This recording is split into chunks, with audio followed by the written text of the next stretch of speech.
ಶರಣಂ ಶರಣಂ ದೇವಿ ಕೃಪಾಕರೆ ಪಾಲಿಸುವದವರತ ತಾಯೇ ಶ್ರೀ ಗೌರಿ ಪಾಲಿಸುವದವರತ ತಾಯೇ ಶ್ರೀ ಗೌರಿ ಶರಣಂ ಶರಣಂ ಶರಣಂ ದೇವಿ ಕೃಪಾಕರೆ ಶರಣಂ ಶರಣಂ ಶರಣಂ ದೇವಿ ಕೃಪಾಕರೆ ಪಾಲಿಸುವವರತ ತಾಯೇ ಶ್ರೀ ಗೌರಿ ಪಾಲಿಸುವವರತ ತಾಯೇ ಶ್ರೀ ಗೌರಿ ಶರಣಂ ಶರಣಂ ಶರಣಂ ದೇವಿ ಕೃಪಾಕರೆ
ಅಮ್ಮ ದುರ್ಗಾ ಮಾತೆ, ನಿನ್ನಲ್ಲಿ ಬೇಡಿಕೊಳ್ಳೋದಂದ್ರೆ ಇಷ್ಟೇ ಅಮ್ಮ. ಯಾಕೆಂದರೆ ಬಡತನದಲ್ಲಿ ಬಿದ್ದು ಒದ್ದಾಡ್ತಿದ್ದೀವಿ. ನಮ್ಮನ್ನು ಕೈ ಎತ್ತಿ ಹಿಡಿಯೋ ಭಾರ ನಿನ್ನಲ್ಲಿದೆ. ಬಡತನದ ಈ ಮನೆತನನು ಯಾವಾಗಲೂ ಸಂತೋಷದಿಂದ ನಕ್ಕು ನೆಲದ ಹಾಗೆ ಮಾಡಬೇಕೆನ್ನೋದು ನಿನ್ನಲ್ಲಿ ಕೈ ಮುಗಿದು ಬೇಡಿಕೊಳ್ಳೋ ತಾಯಿ. ಆದರೆ ಈ ಬಡವರನ್ನು ನಗು ನಗುತ್ತಾ ಇಟ್ಟಿರ್ವಿ. ಆದರೆ ಈ ತಾಯಿಗೆ ಒಂದೇ ಒಂದು ಕೊರತೆನೇ ಮಾಡಿರ್ವೆ ತಾಯಿ. ಯಾಕೆಂದರೆ ಮದುವೆಯಾಗಿ 2 ವರ್ಷ ಗತಿಸಿದರು, ನನಗೂ ಸಂತಾನ ಭಾಗ್ಯವನ್ನು ಕರುಣಿಸಲಿಲ್ಲ ತಾಯಿ. ಆದಷ್ಟೇ ಬೇಗ ನನಗೊಂದು ಮಗುನನ್ನು ಕರುಣಿಸಿ ಅಂತ ನಿನ್ನಲ್ಲಿ ಕೈ ಮುಗಿದು ಬೇಡಿಕೊಳ್ತಿರ್ವೆ ತಾಯಿ. ನಾನು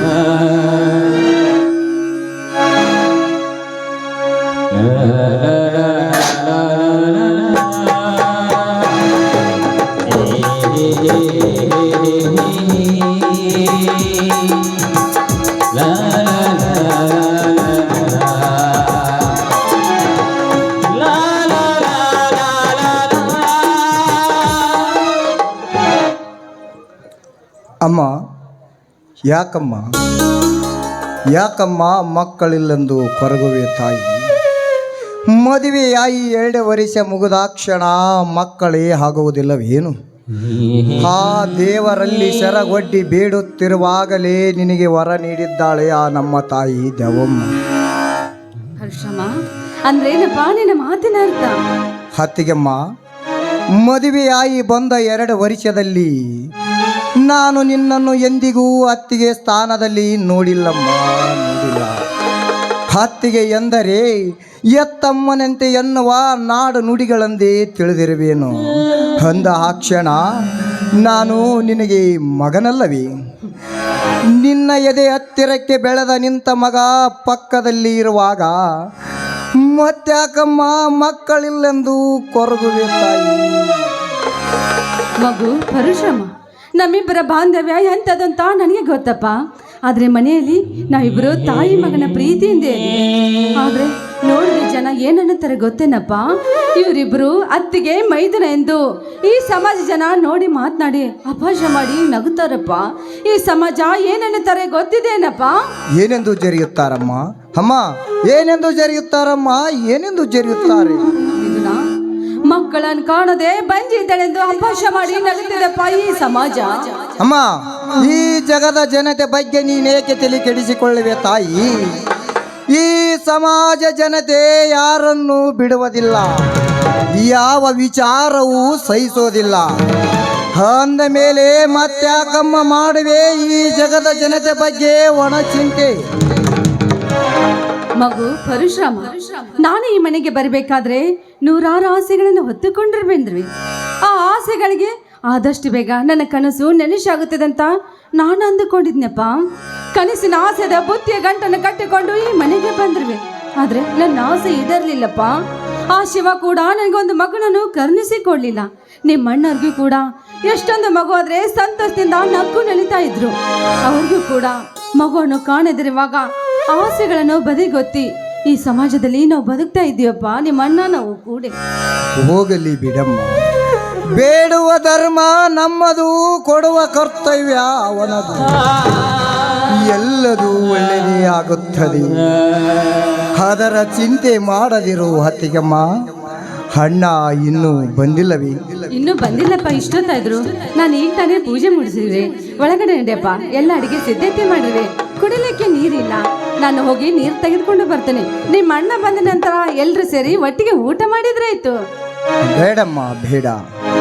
ಈ ಗಂಡದೆಯ ಗಂಡಗಲಿ ಮಗನಿಗೆ ಜನ್ಮ ಕೊಟ್ಟ ತಾಯಿಯ ಕೈಯಲ್ಲಿ ನೀರು ತರಿಸುವುದೇ? ಬೇಡಮ್ಮ, ಬೇಡ. ನಾನೇ ಹೋಗಿ ನೀರು ತೆಗೆದುಕೊಂಡು ಬರುತ್ತೇನೆ. ನೀವು ಅಣ್ಣ ಬರುವುದೇನೋ ನೋಡಿಕೊಳ್ಳಿ. ಸರಿಯಪ್ಪ.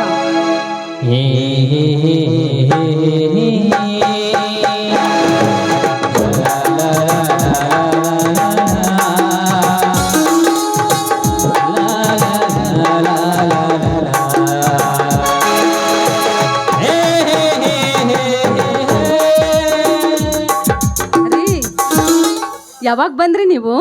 ನಾ ಆಗಲೇ ಬಂದೆ ಸುಶೀಲಾ.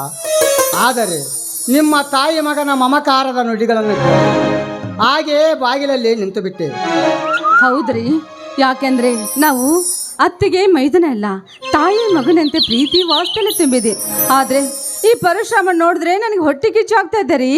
ಅಂತ ಮಗನನ್ನು ನನ್ನ ಹೊಟ್ಟೆಯಲ್ಲಿ ಆ ದೇವರು ಕರುಣಿಸ್ಲಿಲ್ಲ ಅಂತ.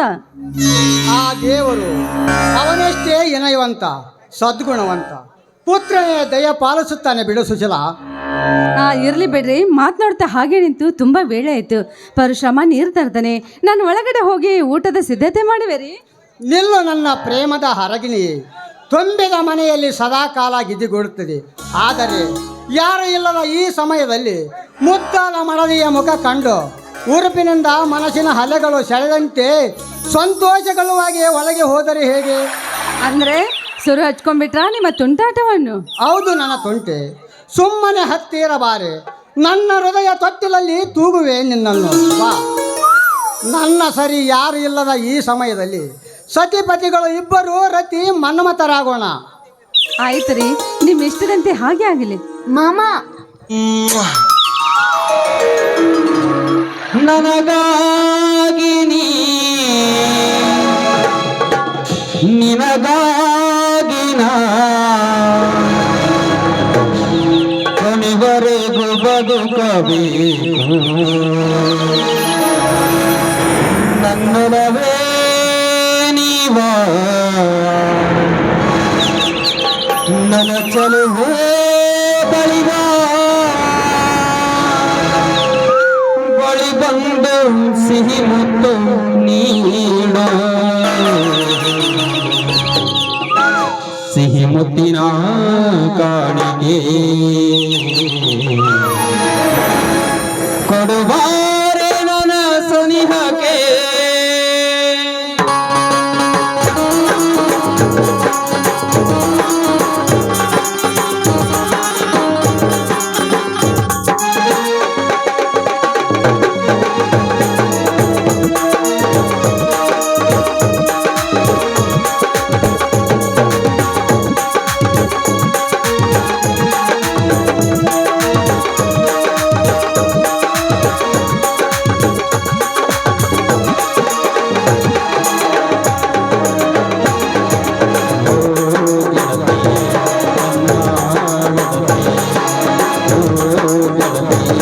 ನನ್ನ ಗೆಳತಿ ನನ್ನ ಬಾಳಿಗೆ ಬೆಳಗಾದೆ ನೀ ನನ್ನ ಉಸಿರಿಗೆ ಉಸಿರಾದೆ ನೀ ನೀಡು ನೀಡು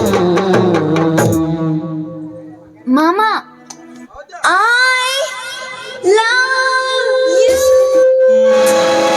ಸಿಹಿ ಮುತ್ತಿನ ಕಾಣಿಕೆ ಈ ವಾರ ನನ್ನ ಸನಿಹಕ್ಕೆ ಸಿಹಿ ಮುತ್ತಿನ ಕಾಣಿಕೆ ಈ ವಾರ ನನ್ನ ಸನಿಹಕ್ಕೆ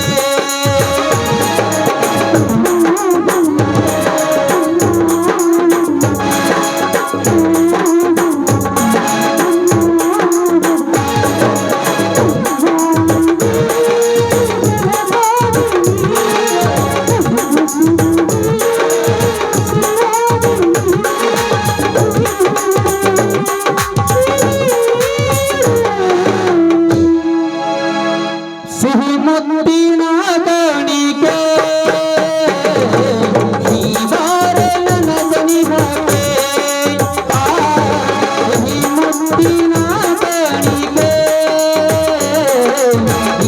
ಸಿಹಿ ಮುತ್ತಿನ ಕಾಣಿಕೆ ಈ ವಾರ ನನ್ನ ಸನಿಹಕ್ಕೆ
ಮುತ್ತಿನ ಕಾಣಿಕೆ ಈ ವಾರ ನನ್ನ ಸನಿಹಕ್ಕೆ ಸಿಹಿ ಮುತ್ತಿನ ಕಾಣಿಕೆ ಈ ವಾರ ನನ್ನ ಸನಿಹಕ್ಕೆ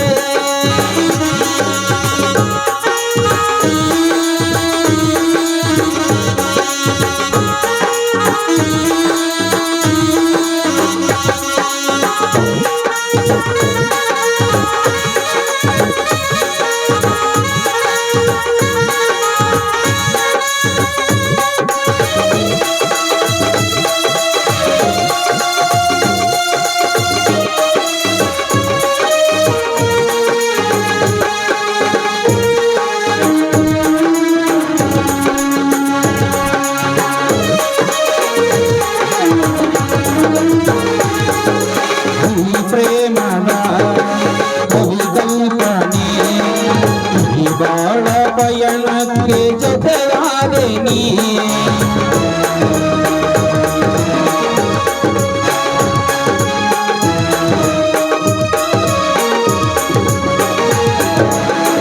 ಪ್ರೇಮದ ಕಲ್ಪನೆ ಈ ಬಾಳ ಪಯಣಕ್ಕೆ ಜೊತೆಯಾದೆ ನೀ ನನ್ನೊಲವೇ ನೀ ಬಾ ನನ್ನ ಚೆಲುವೆ ಬಳಿ ಬಾ ಬಳಿ ಬಂದು ಸಿಹಿ ಮುತ್ತು ನೀಡು ಸಿಹಿ ಮುತ್ತಿನ ಕಾಣಿಕೆ ಈ ವಾರ ನನ್ನ ಸನಿಹಕ್ಕೆ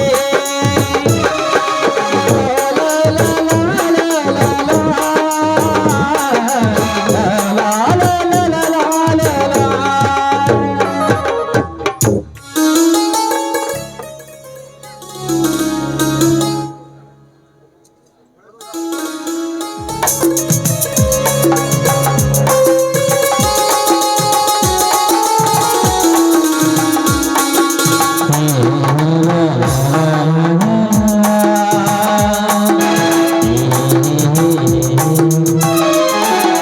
ರೀ ನಡೀರಿ, ಪರಶುರಾಮ ನೀರು ತಂದ, ಒಟ್ಟಿಗೆ ಊಟ ಮಾಡೋಣ ಬನ್ರಿ. ಪರಶುರಾಮ, ನಾನು ಕೋರ್ಟಿನ ಕೆಲಸದ ಮೇಲೆ ಹೋಗಿ 3 ದಿನಗಳಾದವು. ಹೊಲದ ಕಡೆ ಏನು ತೊಂದರೆ ಆಗಿಲ್ಲ ತಾನೇ? ಇಲ್ಲಣ್ಣ, ಏನು ತೊಂದರೆ ಇಲ್ಲ. ತೋಟದ ಕೆಲಸವೆಲ್ಲ ಸುಸೂತ್ರವಾಗಿ ನಡೆಯಲಿದೆ. ಇನ್ನೇನು ಮುಂದಿನ ವಾರದಲ್ಲಿ ಕಬ್ಬು ಕಟಾವು ಮಾಡಿಸಬೇಕು, ಶೇಂಗಾ ಸಹ ಕೀಳಿಸಬೇಕಾಗಿದೆ. ಎಲ್ಲ ಕೆಲಸಗಳು ಒಟ್ಟೊಟ್ಟಿಗೆ ಬಂದಿರುವುದಣ್ಣ. ಅಂದ ಹಾಗೆ ನೀನು ಹೋದ ಕೆಲಸ ಏನಾಯಿತಣ್ಣ? ಪರಶುರಾಮ, ನಿನಗೆ ಗೊತ್ತಿಲ್ಲದಿರುವುದು ಏನಿದೆ? ಕೋರ್ಟು ಕಚೇರಿ ಕೆಲಸಗಳು ನಾವು ಅನ್ಕೊಂಡಂತೆ ಆಗೋದಿಲ್ಲ. ಎಂದೆಲ್ಲ ನಾಳೆ ಸತ್ಯಕ್ಕೆ ಜಯ ಸಿಕ್ಕೇ ಸಿಗುತ್ತದೆ ಎನ್ನುವ ನಂಬಿಕೆ ನನಗಿದೆ. ಅಲ್ಲಣ್ಣ, ತಾತ ಮುತ್ತಾತನ ಕಾಲದಿಂದ ಸಾಗುವಳಿ ಮಾಡಿಕೊಂಡ ಬಂದಿರುವ ನಮ್ಮ ಜಮೀನಿನ ಮೇಲೆ ಈಗ ಕಣ್ಣ ರಾಜವರ್ಧನಿಗೆ ಹೊಟ್ಟೆ ಉರಿಯುತ್ತಿರುವುದು. ಇಲ್ಲಿವರೆಗೂ ಎಷ್ಟೋ ಸರಕಾರ ಬಂದು ಹೋಗಿದೆ, 100 ಅಧಿಕಾರಿಗಳು ಬದಲಾಗಿದ್ದಾರೆ. ಅವರೆಲ್ಲರಿಗೂ ಬರೋದಿರುವ ಅನುಮಾನ ಈ ಜಿಲ್ಲಾಧಿಕಾರಿಗಳಿಗೆ ಅಷ್ಟೇ ಯಾಕೆ ಬಂತಣ್ಣ? ಪರಶುರಾಮ, ಇದು ಸರ್ಕಾರಕ್ಕೆ ನಮಗೆ ನಡೆಯುತ್ತಿರುವ ಯುದ್ಧವಾದರೂ ಇದರ ಸೂತ್ರಧಾರ ರಾಜ್ಯವರ್ಧನ. ಆ ಕದಿಮ ಈ ಥರದ ನಾಟಕ ಸುರು ಹಚ್ಚಿಕೊಂಡಿದ್ದಾನೆ. ಅಂದರೆ ಏನೋ ಮಸಲತ್ತು ನಡೀತದೆ. ಅದನ್ನೆಂದು ತಿಳಿದರೆ ಅದಕ್ಕೆ ಪರಿಹಾರ ನಾವೇ ಕೊಂಡುಕೊಳ್ಳಬಹುದು. ಇಲ್ಲಣ್ಣ, ಇದರಲ್ಲಿ ಯಾವ ಮಸಲತ್ತು ಇಲ್ಲ. ಹೇಗೋ ನಮ್ಮ ತೋಟದ ಪಕ್ಕದಲ್ಲಿರುವ 1000 ಎಕರೆ ಸರ್ಕಾರದ್ದೇ ಆಗಿದೆ. ಆ ಸರ್ಕಾರದ ಜಮೀನಿಗೂ ರಾಜವರ್ಧನನ ಜಮೀನಿಗೂ ಮಧ್ಯದಲ್ಲಿ ನಮ್ಮ 10 ಎಕರೆ ಹೊಲ ಇದೆಯಣ್ಣ. ಅಲ್ಲಿಂದ ನಮ್ಮನ್ನು ಎತ್ತಂಗಡಿ ಮಾಡಿಸಿ ಬಿಟ್ಟರೆ ಆ ಸರ್ಕಾರದ ಜಮೀನಿಗೆ ತಂತಿಯ ಬೇಲಿಯ ಸುತ್ತಿ 100 ಎಕರೆಗೆ ವಾರಸ್ಥರನಾಗುವ ಮುಂದಿನ ಆಲೋಚನೆ ಹೂಡಿದ್ದಾನೆ ಆ ಕಟಕ ರಾಜವರ್ಧನ. ಅರೆಷ್ಟು ಪರಶುರಾಮ, ಈಗ 2 ವರ್ಷದ ಕೆಳಗೆ ಅರ್ಜುನ ಪೊಲೀಸ್ ಟ್ರೈನಿಂಗ್ ಸಮಯದಲ್ಲಿ 2 ಲಕ್ಷ ಹಣ ಸಾಲವಾಗಿ ಕೇಳಲು ಹೋದಾಗ ಜಮೀನು ಕೊಂಡುಕೊಳ್ಳುವ ಉದ್ದೇಶದಿಂದ ಮಾತನಾಡಿದೆ. ಜೊತೆಗೆ ಅದನ್ನು ಬೆಟ್ಟ ಕೊಟ್ಟರೆ ಊರ ಮುಂದಿನ ಜಮೀನು ಕೊಡುತ್ತೀನೆಂದು ಹೇಳಿದೆ. ಈಗ ಪೂರ್ವಜರ ಆಸ್ತಿ ಬಿಟ್ಟುಕೊಳ್ಳಾರೆಂದು ಹೇಳಿದೆ. ಅರ್ಥವಾಗುತ್ತದೆ ನಿನ್ನ ಮಾತಿನಂತೆ. ಸರಕಾರದ ಜಮೀನು ಕಬಳಿಸುವ ನಮ್ಮ ಮನದಿಂದ ವಕೀಲಿಸುವ ತಂತ್ರ ಹೂಡಿದ್ದಾನೆ. ರೀ, ಇದನ್ನೆಲ್ಲ ಅರ್ಜುನಿಗೆ ತಿಳಿಸಿದ್ರೆ ಅವನೇ ನೋಡಿಕೊಳ್ತಾನೆ. ನೀವೇಕೆ ತಲೆ ಕೆಡಿಸ್ಕೊಳ್ತೀರಾ? ಬೇಡ ಸುಶೀಲ, ಅರ್ಜುನ ನನ್ನ ಅಕ್ಕನ ಮಗನಾದರು. ಕರ್ತವ್ಯದಲ್ಲಿ ಅವನೊಬ್ಬ ನಿಷ್ಠವಂತ. ನಾನು ಸಾಕಿ ಬೆಳೆಸಿರಬಹುದು, ಆದರೆ ಈ ವಿಚಾರದಲ್ಲಿ ಅವನು ಮಧ್ಯಸ್ಥಿತಿಗೆ ತಂದು ಬಗೆಹರಿಸಿಕೊಂಡರೆ ಅವನ ಕರ್ತವ್ಯವನ್ನು ದುರುಪಯೋಗ ಪಡಿಸಿಕೊಂಡಂತೆ ಆಗುತ್ತದೆ. ನ್ಯಾಯ ನಮ್ಮದು ಆಗಿರುವಾಗ ಕೆಲವು ನಮ್ಮದೇ ಆಗುತ್ತದೆ. ಸ್ವಲ್ಪ ದಿನ ಕಾಯಬೇಕು ಅಷ್ಟೇ.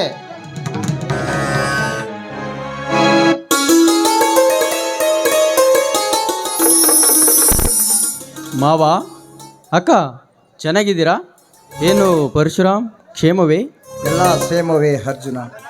ನಾವೆಲ್ಲ ಚೆನ್ನಾಗಿದ್ದೀವಿ. ನೀವು ಹೇಗಿದ್ದೀರಿ? ಹೇಗೆ ನಡೀತಿದೆ ನಿಮ್ಮ ಕೆಲಸ? ಮಾವ, ಎತ್ತವರು ತೀರಿಕೊಂಡ ನಂತರ ಬೀದಿ ಪಾಲಾಗದೆ ಬೆಳೆದಿದ್ದು ಸತ್ಯವೇ ಉಸಿರೆಂದು, ನ್ಯಾಯವೇ ಬದುಕೆಂದು ಬಾಳುತ್ತಿರುವ ಆದರ್ಶ ರೈತನ ನೆರಳಿನಲ್ಲಿ ಅಲ್ಲವೇ? ಅಂದಾಗ ಎತ್ತ ತಾಯಿಯಂತೆ ಕೈತುತ್ತುಣಿಸಿ ಧರ್ಮವೇ ಉಸಿರೆಂದು ಆಶೀರ್ವಾದ ಮಾಡಿ ಒಡ ಹುಟ್ಟಿದವರಿಗಿಂತ ಮಿಗಿಲಾದ ಸ್ನೇಹ ಗಳಿಸಿ ಕೊಟ್ಟಂತ ಈ ಧರ್ಮವಂತನ ಮನೆಯಲ್ಲಿ ಬೆಳೆದ ನನ್ನ ಕರ್ತವ್ಯಕ್ಕೆ ಯಾವ ಚ್ಯುತಿ ಬಾರದಂತೆ ವಜ್ರ ಕವಚದಂತೆ ನಿಮ್ಮ ಆಶೀರ್ವಾದ ಇರುವಾಗ ನನ್ನ ಕೆಲಸಕ್ಕೇನು ತೊಂದರೆ ಇಲ್ಲ ಮಾವ.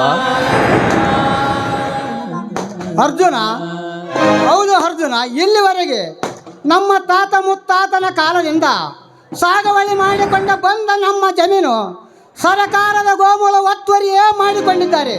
ಆದರೆ ನಮ್ಮಲ್ಲಿರುವ ದಾಖಲೆಗಳು ಸುಳ್ಳು ಪತ್ರಗಳು ಅಂತ ಸಾರ್ವಜನಿಕರ ಹಿತಾಸಕ್ತಿ ಮೇಲೆ ಅರ್ಜಿ ಸಲ್ಲಿಸಿದ್ದಾರೆ. ಅರ್ಜುನ, ಮಾವ ಮಾವ ಬರೀ ಹೋಟೆಲ್ ಊಟ ತಿಂದು ಹೊಟ್ಟೆ ಕೆಡಿಸಿಕೊಳ್ಳುವುದು ಬೇಡ, ದುಷ್ಟರ ಸಂಘದಲ್ಲಿ ನೆಮ್ಮದಿ ಕಳೆದುಕೊಳ್ಳುವುದು ಬೇಡ ಅಂತ ಈ ಧರ್ಮವಂತನ ನೆರಳಿನಲ್ಲಿ ಈ ಧರ್ಮ ದೇವತೆಯ ಕೈ ತುತ್ತು ತಿನ್ನಲೆಂದು ಇದೇ ಊರಿಗೆ ವರ್ಗಾವಣೆ ಮಾಡಿ ಕಳಿಸಿದ್ದಾರೆ ಮಾವ.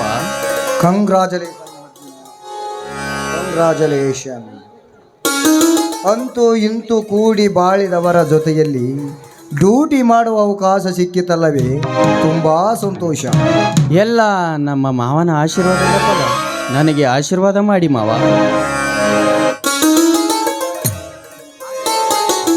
ಆ ದೇವರು ಒಳ್ಳೆಯವರೊಂದಿಗೆ ಒಳ್ಳೆಯದೇ ಮಾಡ್ತಾನೆ. ಆದರೆ ಒಂದು ಮಾತು ನೆನಪಿರಲಿ, ಎಂಥ ವಿಷಮಯ ತಿಥಿಯಲ್ಲಿರಲಿ, ಅದು ಎಂಥ ಬಾಂಧವ್ಯ ಆಗಿರಲಿ, ಸತ್ಯದ ಹಾದಿ ಬಿಡಬೇಡ, ಅನ್ಯಾಯದ ಹಾದಿ ತುಳಿಬೇಡ. ಕರ್ತವ್ಯದ ದೇವರೆಂದು ನಡೆದರೆ ಆ ದೇವರೇ ಸದಾಕಾಲ ನಮ್ಮನ್ನು ಕಾಪಾಡ್ತಾನೆ. ಮಾವ ಆಯ್ತು ಮಾವ, ನಿಮ್ಮ ಹೇಳಿಕೆಯಂತೆ ಕರ್ತವ್ಯ ನಿಷ್ಠೆಯಿಂದ ಕಾರ್ಯನಿರ್ವಹಿಸುತ್ತೇನೆ. ಆಸ್ತಿಯ ವಿಚಾರ ಕೋರ್ಟ್ ಮೆಟ್ಟಿಲೇರಿದಂತ ತಿಳಿಯಿತು, ಅದರ ಬಗ್ಗೆ ನನಗೆ ಹೇಳಲೇ ಇಲ್ಲ. ಹೌದು ಅರ್ಜುನ, ಇಲ್ಲಿವರೆಗೆ ನಮ್ಮ ತಾತ ಮುತ್ತಾತನ ಕಾಲದಿಂದ ಸಾಗುವಳಿ ಮಾಡಿಕೊಂಡ ಬಂದ ನಮ್ಮ ಜಮೀನು ಸರ್ಕಾರದ ಗೋಮೂಲ ಒತ್ತುವರಿಯೇ ಮಾಡಿಕೊಂಡಿದ್ದಾರೆ. ನಮ್ಮಲ್ಲಿರುವ ದಾಖಲೆಗಳು ಸುಳ್ಳು ಪತ್ರಗಳು ಅಂತ ಸಾರ್ವಜನಿಕರ ಹಿತಾಸಕ್ತಿ ಮೇಲೆ ಅರ್ಜಿ ಸಲ್ಲಿಸಿದ್ದಾರೆ. ಮಾವ, ಸತ್ಯಕ್ಕೆಂದು ಸಾವಿಲ್ಲ, ಆದರೂ ತಲೆತಲಾಂತರಗಳಿಂದ ಇಲ್ಲದ ಕಾದಾಟ ಹೀಗೇಕೆ ಹುಟ್ಟಿಕೊಂಡಿತು ಅರ್ಥವಾಗುತ್ತಿಲ್ಲ. ಅಣ್ಣ, ಇದು ಎಲ್ಲದರ ಹಿಂದೆ ಊರಿಗೆ ಮಿಕ್ಕಿದ ಗೂಳಿಯಂಗೆ ಮೆರೆಯುತ್ತಿರುವ ಆ ರಾಜವರ್ಧನನ ಕೈವಾಡವಿದೆ ಅರ್ಜುನ. ಅದು ಯಾರ ಕೈವಾಡವಿದ್ದರೂ ನಮ್ಮ ಧರ್ಮವಂತನಿಗೆ ಗೆಲುವು ಬಿಡು ಪರಶುರಾಮ್. ಅದೆಲ್ಲ ದೇವ್ರ ದಯ. ನಡೆಯಪ್ಪ ಅರ್ಜುನ, ಕೈಕಾಲು ಮುಖ ತೊಳ್ಕೊ. ನಾವೆಲ್ಲರೂ ಒಟ್ಟಿಗೆ ಸೇರಿ ಊಟ ಮಾಡಿ ಎಷ್ಟು ತಿಂಗಳ ಕಳೆದಿದ್ದೀವೇನು, ಇವತ್ತಾದ್ರೂ ಎಲ್ಲರೂ ಸೇರಿ ಒಟ್ಟಿಗೆ ಊಟ ಮಾಡೋಣ. ಬನ್ನಿ ಬನ್ರಿ ಅಕ್ಕ. ಹೌದಾ, ಇದೇ ಸಂತೋಷ ಸಂಭ್ರಮದಲ್ಲಿ ಎಲ್ಲರೂ ಸೇರಿ ಹಾಡಿ ನಕ್ಕು ನಿಲ್ಲುವಿನೇನಪ್ಪ.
ಮನೆಯಲ್ಲಿ ದಿನವೂ ಕೈಗಳೇ ಬೆಳಗುಂಗಳ ಈ ಬೀದಿಯ ಬರಗಲು ಸಾಗಲಿ ನಿನ್ನ ಸವಿ ಕೂಡಿದು ಪ್ರೀತಿಯ ಪರಮಾನ ಪ್ರೀತಿಯ ಯಜಮಾನ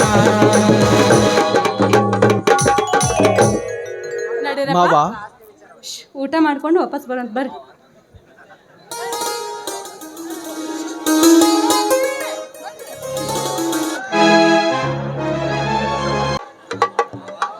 ಮಾವ ಕೇವಲ ಆಸ್ತಿಯ ವಿಚಾರಕ್ಕಾಗಿ ಅಷ್ಟೊಂದು ತಲೆ ಕೆಡಿಸಿಕೊಂಡಿದ್ದನ ಆ ರಾಜವರ್ಧನ? ಅಂದರೆ ಇದರ ಹಿಂದೆ ಯಾವುದೋ ದೊಡ್ಡ ಹಿನ್ನೆಲೆ ಇರಬೇಕೆನಿಸುತ್ತದೆ. ಏನಿರಬಹುದು ನಿಮಗೆ ಗೊತ್ತಿದ್ದರೆ ಹೇಳಿ ಮಾವ. ಅರ್ಜುನ, ಈ ವಿಚಾರವಾಗಿ ಇತ್ತೀಚೆಗೆ ಸುಮಾರು ದಿನಗಳಿಂದಲೂ ನನ್ನ ಮನದಲ್ಲಿ ಒಂದು ಸಮಸ್ಯೆ ಕಾಡ್ತಿದೆ. ಅದನ್ನ ಹೇಗೆ ಹೇಳಿಕೊಳ್ಳಬೇಕೆಂಬುದು ನನಗೂ ಅರ್ಥವಾಗದಂತೆ ಆಗಿದೆ. ಅದೇನೇ ಇರಲಿ ನನ್ನ ಹತ್ತಿರ ನಿರ್ಭಯವಾಗಿ ಹೇಳಿ ಮಾವ. ಧರ್ಮದ ದಾರಿಯಲ್ಲಿ ಕಾನೂನಿನ ಪರಿಪಾಲನೆ ಮಾಡಲು ನಿಂತಿರುವ ಈ ಅಳಿಯನ ಮುಂದೆ ಹೇಳಿಕೊಳ್ಳಲು ಸಂಕೋಚ ಬೇಡ. ಹೇಳಿ ಮಾವ ಹೇಳಿ.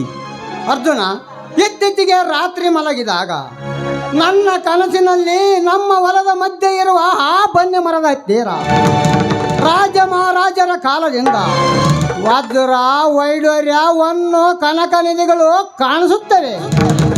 ಆ ಮಹಾ ತಾಯಿ ಬಂದು ನಿನ್ನ ಆಸ್ತಿಯನ್ನು ನೀನು ದಕ್ಕಿಸಿಕೋ, ನಿನ್ನ ಜೀವ ಇರುವವರೆಗೂ ನಿರ್ಮಲವಾದ ಮನಸ್ಸಿನಿಂದ ಸತ್ಯ ನ್ಯಾಯ ನೀತಿ ಧರ್ಮದಿಂದ ಸತತವಾಗಿ ನೀನು ನನ್ನ ಸೇವೆ ಮಾಡು, ನಿನ್ನ ಜೀವನವೇ ಬಂಗಾರವಾಗುತ್ತದೆ.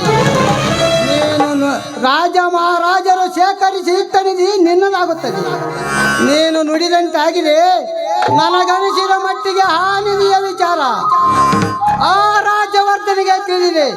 ಅದಕ್ಕೆ ಇಷ್ಟೆಲ್ಲ ಅವತಾರ ಸೃಷ್ಟಿಸಿದ್ದಾನೆ ಅನಿಸುತ್ತದೆ ಅರ್ಜುನ. ಅರ್ಥವಾಯ್ತು ಮಾವ. ಆ ದುರುಳರ ದುಷ್ಟುಚ್ಚದ ಸಂಚು ನಿನ್ನ ಆಸ್ತಿಯನ್ನು ಲಪಟಾಯಿಸಿ ಭೂತಾಯಿಯ ಒಡಲನ್ನು ಬಗೆದು ನಿಧಿಯನ್ನು ಪಡೆಯುವ ಸಲುವಾಗಿ ಸಾಗಿದೆ ಅವರ ದರ್ಪ. ಅಂದಾಗ ತೋರಿಸಿಕೊಡುವೆ ನನ್ನ ತಾಕತ್ತಿನ ದರ್ಪ. ನೀನು ಧೈರ್ಯವಾಗಿರು ಮಾವ, ಇದಕ್ಕೆಲ್ಲ ಪರಿಹಾರ ನಾನು ಹುಡುಕುತ್ತೇನೆ. ಅಣ್ಣ, ಆ ದುಷ್ಟ ರಾಜವರ್ಧನನ ವೈನಿಂಗಿಚಾರದಲ್ಲಿ ಅನ್ಯ ರಾಷ್ಟ್ರಗಳಿಗೆ ಪವಿತ್ರ ಮಣ್ಣನ್ನು ಲೂಟಿ ಹೊಡೆದಿದ್ದು ಸಾಕಾಗಿಲ್ಲವೆಂದು ಈಗ ನಿಧಿಯ ಆಶೆದಿಂದ ನಮ್ಮ ಜಮೀನಿನ ಮೇಲೆ ಕಣ್ಣು ಹಾಕಿರುವನೆಂದರೆ ಅವನನ್ನು ಸುಮ್ಮನೆ ಬಿಡುವ ಮಾತೇ ಇಲ್ಲ. ಆ ದುಷ್ಟ ರಾಜವರ್ಧನನ ಬನ್ನಿ ಮಾಂಕಾಳಿಯಲ್ಲಿರುವ ನಿಧಿಯ ವಶಕ್ಕೆ ಕೈ ಹಾಕಿದರೆ ಅಂದೇ ಅವನ ಮರಣದ ಮಾನ್ಯವೇ ನಡೆದು ಹೋಗುತ್ತದೆ. ಅಣ್ಣ, ಮರಣದ ಮಾನ್ಯವೇ ನಡೆಯುತ್ತದೆ. ನಿಮ್ಮಿಬ್ಬರ ಮಾತು ಕೇಳಿದರೆ ನನ್ನ ದೇಹದಲ್ಲಿನ ನರನಾಡಿಗಳು ರೋಮಟಗೊಳ್ಳುತ್ತವೆ. ಓಟಿನಲ್ಲಿ ಕೇಸು ಗೆದ್ದಷ್ಟು ಸಂತೋಷವಾಗುತ್ತದೆ. ಪರಶುರಾಮ, ಸತ್ಯ ನ್ಯಾಯ ನೀತಿ ಧರ್ಮವೇ ಉಸಿರೆಂದು ಮೆರೆದ ನಮ್ಮ ಮನೆತನ ಧರ್ಮಕ್ಕಾಗಿ ಪ್ರಾಣ ಹೋಗಲಿ, ಸೃಷ್ಟಿ ರಕ್ಷಣಕ್ಕಾಗಿ ಹೀಗ್ರೆಯ ಮಣ್ಣಾಗಲಿ. ವೈರಿಗೆ ಬೆನ್ನು ಕೊಟ್ಟು ಆ ನಿಧಿ ದುಷ್ಟರ ಕೈವಾಸವಾಗದಿದ್ದರೆ ಅಷ್ಟೇ ಸಾಕು. ಮಾವ, ಸುತ್ತ ಹತ್ತಳಿಗೆ ಮಾದರಿಯಾದ ಈ ಮಾನವಂತರ ಮನೆತನದಲ್ಲಿ ಸತ್ಯ ನ್ಯಾಯ ನೀತಿಗಾಗಿ ಬಾಳಿದರೆ ಹಿಂದೆ ಎಷ್ಟೋ ತಲೆಮಾರುಗಳು ಉರುಳಿದೆ. ಇಲ್ಲಿಯವರೆಗೂ ಸಂತೋಷದಿಂದ ಇದ್ದ ನಮಗೆ ಇನ್ನು ಮುಂದೆ ಸಂತೋಷವೇ ನೆಲೆಯಾಗಬೇಕು. ಈ ಮನೆಯಲ್ಲಿ ಕಬ್ಬಿಣದಂತ ಮಾಂಸಖಂಡಗಳು, ಉಕ್ಕಿನಂತ ನರನಾಡಿಗಳು, ಅಜಾನುಭಾವು ಬಲವುಳ್ಳ 100 ಮಂದಿ ಬಂದರು ಅದೆ ಬಡಿಯುವಂತ ಧೀರ ಶೂರ ಪರಾಕ್ರಮಶಾಲಿ ಈ ಅರ್ಜುನ ಇರುವವರೆಗೂ ಈ ಮನೆತನಕ್ಕೆ ಯಾವುದೇ ರೀತಿಯ ಧಕ್ಕೆ ಬರಲಾರದು. ಭಯಪಡದಿರು ಮಾವ, ಭಯಪಡದಿರು. ಅಣ್ಣ, ನಿಧಿಯ ಆಶದಿಂದ ನಮ್ಮ ಜಮೀನಿನ ಮೇಲೆ ಕಣ್ಣು ಹಾಕಿರುವ ಆ ಪಾಪಿಗಳನ್ನು ಮೆಟ್ಟಿಸಿಳುತ್ತೇನೆ. ನಮ್ಮೂರಿನಿಂದ ಒದ್ದು ಹೊರಗಾಕುತ್ತೇನೆ. ಶ್ರೀಮಂತಿಗೆ ದರ್ಪದಿಂದ ಮೆರೆಯುತ್ತಿರುವ ದುಷ್ಟ ಶಕ್ತಿಗಳನ್ನು ಸುಟ್ಟಾಕಿ ಅವರ ವಿರುದ್ಧ ಸಿಂಹದನಿಯಾಗಿ ಗದ್ದರಿಸಿ ನ್ಯಾಯ ತೆಗೆದುಕೊಂಡು ಬರುತ್ತೇನೆ. ಈ ನಿನ್ನ ಸೋದರ ಅರ್ಜುನ, ಬಾ ಹೋಗೋಣ.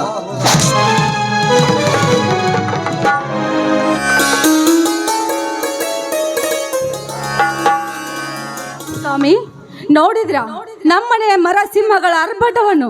ನೀವು ಯಾವುದಕ್ಕೂ ಚಿಂತೆ ಮಾಡಬೇಡಿ. ನಡ್ರಿ, ನಾನು ನಿಮ್ಮ ಜೊತೆ ಹೊಲಕ್ಕೆ ಬರ್ತೀನಿ. ಹೊಲಕ್ಕೆ ಹೋಗೋಣ ಬನ್ರಿ. ಹೊರಡುವುದಕ್ಕೆ ಯಾಕೆ ಅವಸರ ಮಾಡ್ತೀಯ ಅಂದದ ಹರಗಿರಿ? ಈ ಸಿಂಹದ ಮರಿಗಳ ಆರ್ಭಟ ಕಂಡ ಮೇಲೆ ಮನಸ್ಸು ಸಂತೋಷವಾಗಿ ಗಾಳಿಯಲ್ಲಿ ತೇಲಾಡುವಂತೆ ಆನಂದವಾಗುತ್ತದೆ. ಇದಕ್ಕೆ ಈ ನಿನ್ನ ಗಂಡನಿಗೆ ಒಂದು ಇಂಪಾದ ಗೀತೆಯನ್ನು ಹಾಡಬಾರದೆ ನಿನ್ನ ಕೋಗಿಲ?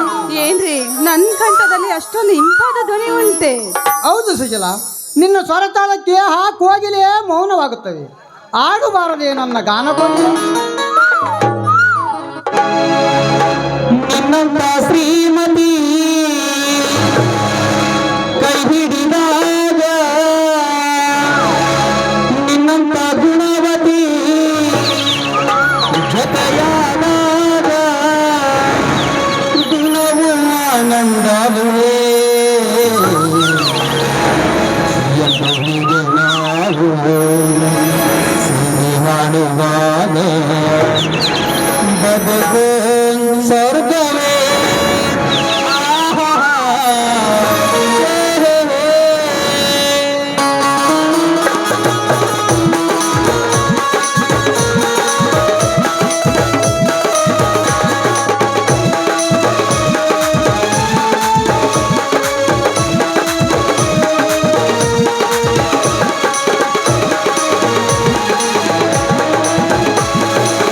ನಿನ್ನಂತ ಶ್ರೀಮತಿ ಕೈ ಹಿಡಿದಾಗ, ನಿನ್ನಂತ ಗುಣವತಿ ಜೊತೆಯಾದಾಗ ದಿನವೂ ಆನಂದವೇ. ಅವನಿಗೆ ನಾನು ಸೇವೆ ಮಾಡುವಾಗ ಬದುಕು ಸ್ವರ್ಗವೇ.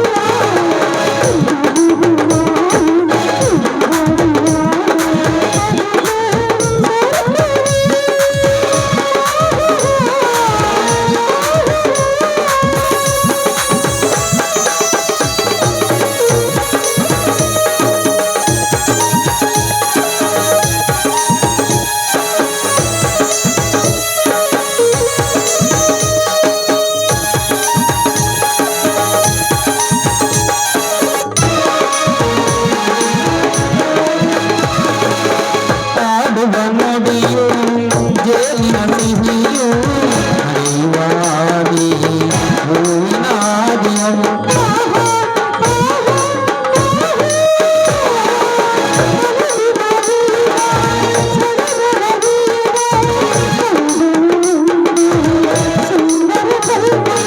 ಅನುಗಾಲ ಅನುರಾಗ ಅನುಗಾಲ ಅನುರಾಗ ಶುಭಯೋಗ.